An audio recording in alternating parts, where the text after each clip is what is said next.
Hello जी, नमस्कार दोस्तों। JR Bihar channel में आप लोगों का स्वागत है। तो जैसा कि मैं बता दूं, खेसारी लाल यादव की एक सौम्या पोखरल जो कि उन टैटू वाली फैन थी, उसी तरह की एक और टैटू वाली फैन देखी गई है, जिसका वीडियो मैंने आप लोगों को अभी दिखाया।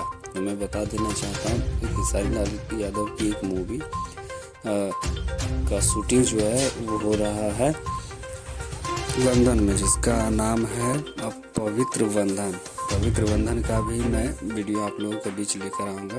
सबसे पहले जो हमारे चैनल पे नया है, चैनल को सब्सक्राइब कीजिए, वीडियो को लाइक कीजिए। तो मैं बता देना चाहूँगा, ये वीडियो आप लोग नहीं देखे होंगे तो एक बार दोबारा से जाकर हमारे चैनल पर और इस वीडियो को देख के वीडियो कैसा लगता है एक बार कमेंट करना ना भूलिए।